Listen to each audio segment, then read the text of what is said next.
Hello everyone and welcome to a quick Grand Cat unboxing review. Today we have Pokemon. We have Espeon, Mewtwo, Vaporeon, Mimikyu, Gibble and Umbreon. Mewtwo is of course my favourite of all Pokemon. He always has been since the very original games. And Espeon and Umbreon have been a favourite since Pokemon Colosseum, where they are your starting Pokemons. I think it was Pokemon Colosseum XD, the second one. So let us jump right into the reviews. So here we have the back of Espeon. It shows you here. We have Lucario, Umbreon, Espeon, Mimikyu and Pikachu, Pamchan, Brelow, and a Gibble and Zora. So let us jump right in. I'm going to spend any time with the packaging. Just spread this right open and take a look at our lovely, also Espeon. There we are, packaging thoroughly destroyed, and here he is. There is our Espeon. There we go. And here he is. He is a very lovely, almost cat-like creature. The head is immovable, so he is stuck, looking to the side. He does have little movable legs, so he can jump and frolic. And that is about all he does. But I think he looks lovely for what he is. Very majestic. A little bit of a mark on the back there, and I've only just got him, so I don't know how the hell that happened. So a little bit of writing on the back there, but I don't think it is of any interest. Let's just take a quick look at the blurb. If the camera would focus. So there you go. Once again, it is in refusal to focus properly. Right, it has multiple cameras, and one of them is supposed to be a macro camera, which is supposed to take an image close up. So there we go. 2020 Pokemon. Wicked cool something or other China. Okay, presumably that's just the marking of them. So there is our lovely little Espeon. Let us get him into a pose where he can stand. And let us get the camera to focus on the background. There we go. He also does come with a little sheet, so let's take a quick look at that. And we will bin this crap, which we do not need. And so Espeon, if you could please stand. Little bit in refusal. How do we get you to stand? Something like that. There we go, that's him. So let us look at this sealed for battle. It's a little paper pamphlet. There are just another couple of ones that are in line. There's some battle figures. Gibble, Zora, Brelow, Lucario, Espeon, and Umbreon. And over here there's a couple of others. Mimikyu, Litwick, Oddish, Pangoro even, Arcanine and Venusaur. So there you are. On the back of it, just plain white paper. So just a little throwaway thing that is just an addition to your lovely little Espeon. So now that we have our Espeon, let us go and open up our Umbreon, which is from the exact same series. The back is exactly the same. It does say here at the top, just says articulated. Doesn't say much more than that. It says it in multiple different languages, of course. I think these are relatively cheap.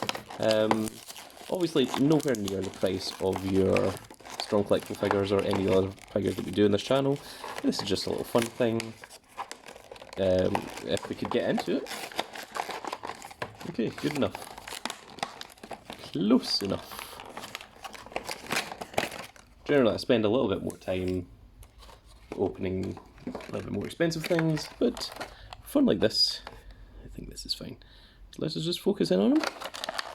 And there is our lovely Espeon, or Umbreon even, sorry. So there he is, two evolutions. This one very angry. I always thought Umbreon looked more like a dog, and Espeon looked more like a cat, but both of them are supposed to be foxes, because that is what Eevee is based on. Once again, you've got articulation of the legs, the head doesn't move, the tail doesn't move either. So it is literally just the posability of the legs. Give it a little pose where he can stand properly. And there you go, there you have the very angry Umbreon and the very majestic Espeon. Next one, rather.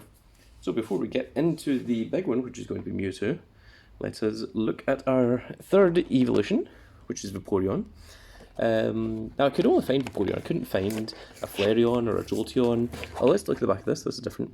So we've got a Raichu, if it would focus, the Galvarian or Galarian Ponyta, that's a Sir Farfetch'd, Pikachu and a Wooloo, Eevee and a Yamper, and a Larvitar and a Morpeko? Morpeko? I'm not up to date with the latest Pokemon game, the one that came out on the Switch. So any of the Galarian stuff, that is all new and confusing to me. And I kind of lost track of Pokemon after Black and White. So once again, lots of the newer ones, just a little bit confusing, but still enjoy them. They're still things from my youth, of course. And there is Vaporeon, who is of course from Generation 1. I remember him from the early games. I started off with a Vaporeon, and there he is. He's very, very nice and happy. Big water cat. Lots of other people went for Jolteon, but I later found out that Jolteon was actually the stronger choice for the casual playthrough. So he's got the articulation on his legs. We'll now look at Mimikyu. So Mimikyu has a bit of plastic around his neck, keep him in there. I'll just rip that off. So Mimikyu, from what I understand, the real Mimikyu is a creature that's underneath this cloak, and he's really, really jealous of Pikachu's popularity, so he wears this thing over the top of him to try and get some of the popularity of Pikachu. And he's supposed to be a horrifying and scary ghost type. So that is all the information that I know of the Mimikyu. And lastly, of course, we have the Gibble, the land shark Pokemon, which of course evolves into Garchomp, which is one of the, at the time that I played the game, Garchomp was one of the strongest non-legendaries that you could have. It was a very, very fast Pokemon, very, very powerful, very dangerous. So having a lovely little Gibble is very, very cool. So there we are, we have a lovely little selection of Pokemon. But now it is time for the legendary number 150, Mewtwo himself, the clone of Mew. The one who sparked the first movies. So in the back we have a Ludicolo, a Greninja, and a Charizard with all their own action abilities. So let us jump right in. There's the deluxe action. He has his little fireball. I remember when the first Pokemon movie came out, I went to the theatre. I was obviously quite... I think it was actually the first time that I went to the theatre without parents. Me and a group of other kids all went. And we didn't know what Mewtwo's moves were, and when I got my Mewtwo in the game, I had Pokemon Yellow, I gave him Shadow Ball because I thought Shadow Ball looked like what he used in the movie, and I gave him Swift because I thought Swift looked like his little fireballs, and I gave him Psychic obviously because Mewtwo uses Psychic quite a lot in the movie, and I was just a big Mewtwo fan from the very get-go. And since then I've always been a kind of Mewtwo fan. Over all the years. Not religiously, but whenever I see a nice looking Mewtwo, I do tend to go after him. I do tend to go, yes, I shall get that. And you've probably seen a Mewtwo or two on the channel already. If I talk over getting his fireball out of there.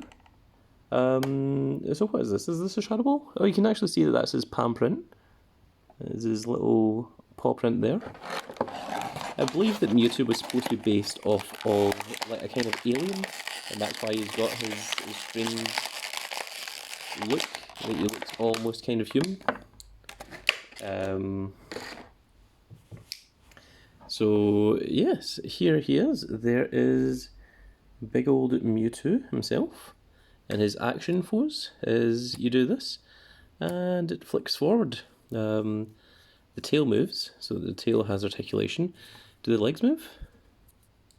They don't seem to, no, the legs seem to be stuck in place, as are the arms. So it's only the tail and the body that has the movement. Let's try using his little thing. We'll do this one time, and then it will inevitably get lost. So let us try just doing this across the screen. We'll see how it looks. Yeah. Yeah. Wow, that was not very good. Let's try that one more time, and I'll put it on more loose this time. See if it has a better effect. And yeah, there we go. That is how that works. So in terms of how he stands, he should stand like this. Let's just rotate the camera down a little bit so that you can see him. There we are. So it looks like he's supposed to stand like this, but doesn't. So let's try rotating the tail a little bit. I mean, can we get the tail to keep him in an upright pose? Ah, right. So if we do it that way, then he kind of balances on basically 3 legs, as you can see. But if you move the tail up, the media falls back. So that is your Mewtwo. The fireball seems to be gone. I was going to put the fireball back on him, but I guess I'll find that after I finish this recording. So let's put this back up just a little bit. And there is a lovely finishing shot of our little Pokemon for today. So I hope you all enjoyed this video. If you enjoyed it, give us a like, share and subscribe. Do remember, if you want to talk to me, you can find me in the description in the Discord below. And do try to leave a comment. I do try to reply to all of them. And we will see you all in the next video. Goodbye, everybody.